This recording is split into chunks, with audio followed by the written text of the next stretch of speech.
டாடா என்ன பண்ணாரு, லண்டன் போனார். லண்டன்ல போன ஒரு பெரிய ஸ்டார் ஹோட்டல், அங்கே போறாரு. அது அந்த ரொம்ப அழகா இருக்குது, அதை போய் பார்க்க போறாரு. ரொம்ப கவர்ச்சியா இருக்கு, சீக்கிரமா இருக்கு. உள்ள போய் உட்காந்து காஃபி கொடுங்க அப்படின்னு. அப்பயே காஃபி எத்தனையோ பவுண்டு, 100 பவுண்டு கூட வச்சுங்க, ரொம்ப காஸ்ட்லி காஃபி. அவன் காஃபி எடுக்க போனவன் திரும்ப வந்து ஆர்டர் எடுத்துட்டு போயிட்டான். திரும்ப வந்து இல்லை சார் உங்களுக்கு கொடுக்கூடான்ட்டாங்க.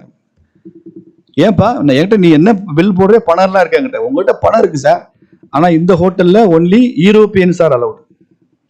கருப்பர்களோ இந்தியர்களோ ஆசிய நாட்டினரோ இந்த நாட்டில் இந்த ஹோட்டலில் அலவுட் இல்லை. This hotel only serve for Europeans அப்படின்னு சொல்லிட்டாங்க. என்னப்பா பணம் வச்சிருக்கேன் தரமாட்டேங்கிறேன். இல்லை சார் கொடுக்க முடியாது, ப்ளீஸ் கெட் அவுட். அதான் அர்த்தம், அதான் வெளியில போங்கன்னு சொல்லாம உங்களுக்கு இல்லை அப்படின்ட்டான். இப்போ நம்மகிட்ட பணம் இருந்து ஒரு ஹோட்டலில் போய் உட்காந்து, இல்லைங்க மதுரைக்காரனுக்கெல்லாம் நாங்கள் காஃபி தரது இல்லைங்கன்னு யாராச்சும் சொன்னா என்ன பண்ணுவீங்க? மவனை வெளியில வாட அவனை வச்சுக்கிறேன். யாரப்பட்ட யாருக்கிட்ட? மதுரைக்காரனுக்கு காஃபி இல்லைம்பியா, டீ இல்லைம்பியா. இல்லை வெளில வரும்போது ஒரு கல்லுகள் இருந்து எடுத்து கண்ணாடியை உடைச்சிட்டு மாவனை இப்போ பாரு அப்படின்னு உடைச்சிட்டு வருவோம். அது ரியாக்ஷன். ரியாக்ட் பண்றது, சிச்சுவேஷன் கோவம் தான் ரியாக்ட் பண்றது. ரெஸ்பாண்ட் பண்றது வேற, ரியாக்ட் பண்றது வேற. டாடா ரியாக்ட் பண்ணல, அப்படியா வந்துட்டாரு.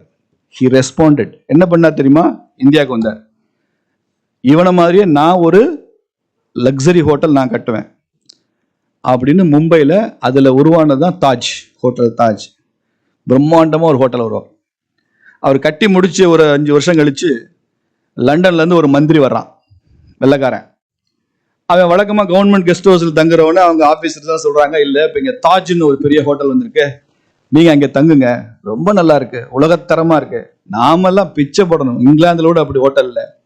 அப்படியா அப்படின்னு ஆச்சரியப்பட்டு போய் பார்த்தா அப்படி வசீகரமாக இருக்கு. அவனே மயங்கிட்டான் தாஜ் ஹோட்டலை பார்த்து. எப்படி இந்தியாவில் இப்படிப்பட்ட ஹோட்டல் கட்ட முடியும், இந்தியன்ஸ் இப்படிப்பட்ட ஹோட்டல் கட்ட முடியும், ஆச்சரியப்படுறான். அப்போ இது யார் கட்டினது அப்படின்னு கேட்குறான். அந்த டாட்டான்னு ஒருத்தர் இருக்கார், ஜாம்ஷெட்ஜி டாட்டா அவர் பேர். ரத்தன் டாட்டாவோட முன்னோடி அவர் தான். அவரை நான் பார்க்கலாமா? பார்க்கலாம், வர சொல்லுவோம். அமெரிக்கா லண்டன்லேருந்து மந்திரி வந்திருக்காருன்னா அவரும் சந்தோஷமா உங்களை பார்க்க வருவார். தகவல் சொல்கிறாங்க, அவரும் வர்றாரு. அவர்கிட்ட இவர் கேட்குறான், இவ்வளவு அற்புதமான ஒரு ஹோட்டல் கட்டணும்ன்ற இன்ஸ்பிரேஷன் உங்களுக்கு எங்கேருந்து வந்துச்சு? உங்ககிட்ட இருந்தா வந்துச்சு. எங்கிட்ட இருந்து வந்துச்சு? ஆமாம். எப்படி சொல்கிறீங்க? நான் வந்தேன் லண்டனில் இந்த ஹோட்டலுக்கு, நீங்கள் வந்து யூரோப்பியன்ஸுக்கு தான் காஃபி தருவோம், இந்தியன்ஸுக்கெல்லாம் காஃபி தர மாட்டேன்னு சொல்லிட்டீங்க. அதனால அதை பார்த்துட்டு நாம இப்படி ஒரு ஹோட்டல் கட்டுவோம் அப்படின்னு கட்டினேன். அவன் அப்படி ஸ்டன் ஆகிட்டான். அப்படியே சொல்லி உங்களை இன்சல்ட் பண்ணாங்க? ஆமாம். Mister minister, you denied coffee for me, but I will offer coffee to you. Server, அவருக்கு ஒரு காஃபி கொடு அப்படின்னா. செருப்பால் அடிச்ச மாதிரி இருந்துச்சா இல்லையா? இந்தியர்களுக்கு காஃபி இல்லைன்னு சொன்னீங்க, ஐரோப்பியன்ஸ் மாத்திரம் தான். நீ ஐரோப்பியன், நீ உள்ள வந்திருக்க, நாங்க மறுக்க மாட்டோம், எங்க ஹாஸ்பிட்டாலிட்டி அது இல்லை, உனக்கு காஃபி நான் கொடுக்க சொல்றேன் அப்படின்னு சர்வர் கூப்பிட்டு, காஃபி கூட ஐயாக்கு ஃப்ரீயா, காசு வாங்காம அப்படின்னு சொன்னான். ஓசி காஃபி குடிச்சிட்டு வந்தான் இந்த லண்டன் மந்திரி. இது ரெஸ்பான்ஸ். ரியாக்ஷன் வேற, ரெஸ்பான்ஸ் வேற. உன்னை யாராவது முட்டாள்னு சொன்னோன்னு என்ன ரியாக்ஷன் காமிப்ப? நானா முட்டாள் அப்படின்னு நீ பேசுற பேச்செல்லாம் கேட்டா நீ முட்டாள் தான்றது ப்ரூவ் ஆயிடும். ரெஸ்பான்ஸ் எப்படி பண்ணணும்? வாழ்க்கையில உயர்ந்து காமிக்கணும். வார்த்தையில காண்பிக்க கூடாது நீ முட்டாள் இல்லைன்னு, வாழ்க்கையில காண்பிக்க வேண்டும். அவர்கள் தான் சவாலை சந்திக்க தயாராக இருப்பவர்கள். அதே மாதிரிதான் அங்கே ஜாம்ஷெட்பூர்ல ஒரு ஸ்டீல் கம்பெனி ஆரம்பிக்கணும்னு இதே ஜாம்ஷெட்ஜி டாட்டா தான் அப்ளை பண்ணார். அங்க இருந்த டிஸ்ட்ரிக்ட் கலெக்டர், அப்ப எல்லாம் ஸ்டீல்னால இங்கிலாந்து தான். இந்தியர்களுக்கு ஸ்டீல் டெக்னாலஜி தெரியாது, அயன் அண்ட் ஸ்டீல்னா என்னன்னு தெரியாது. ஆனா நமக்கு ancient technology iron and steel இருக்குங்க.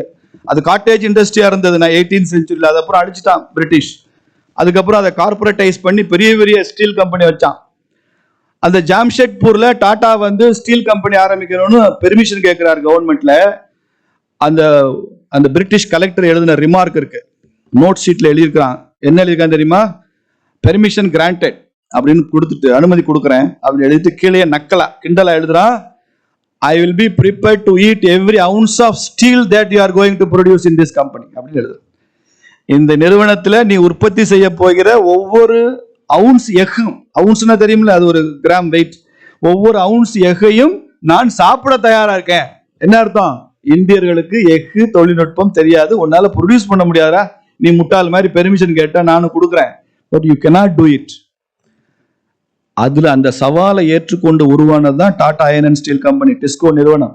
ஐ will be prepared to eat every ounce of steel நான் எழுதினான். இன்னைக்கு என்ன நிலம் தெரியுமா? எந்த லண்டன் கலெக்டர் இப்படி எழுதினானோ அந்த லண்டனுடைய ஸ்டீல் மேஜரை டாடா நிறுவனம் விலைக்கு வாங்கி இந்தியாவோடு இணைத்துக் கொண்டிருக்கிறது. இன்னைக்கு உலகத்தின் மிகப்பெரிய ஸ்டீல் மேஜர் யாரு? இந்தியா தான். எங்கேயோ உச்சத்துக்கு போயிட்டோம் நம்ம ஸ்டீல் டெக்னாலஜி. இதெல்லாம் எங்க இருந்து வருது? அந்த ஸ்பிரிட்ல இருந்து வருது.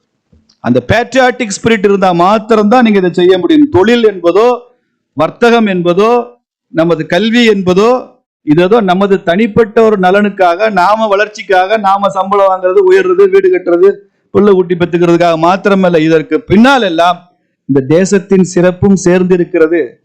நமது தொழில்களுக்கு பின்னால ஒரு தேசபக்தி இருக்கு. நமது வணிகத்துக்கு பின்னால ஒரு சுதேசி ஸ்பிரிட் இருக்கு. நமது கல்விக்கு பின்னால நமது சமுதாய நலன் இருக்கு. அதோட குடும்பமும் சேர்ந்திருக்கு. இந்த டைமென்ஷனோட புரிந்து கொள்கிற நிறுவனங்கள் எல்லாம், இதை புரிந்து கொண்ட தனி மனிதர்கள் எல்லாம் மிகப்பெரிய வெற்றி அடைந்திருக்கிறார்கள். அதுதான் நம்ம நாட்டோட ஸ்பிரிட் என்று நான் சொல்றேன். இதை தட்டி தட்டி தட்டி எழுப்பணும், அந்த ஸ்பிரிட்டை உருவாக்கணும். அதை அந்த ட்ரூ ஸ்பிரிட் கொடுத்துட்டோம்னா அதுக்கப்புறம் இந்த வேண்டாத ஸ்பிரிட் எல்லாம் காணாம போயிடும். அதுதான் முக்கியம்.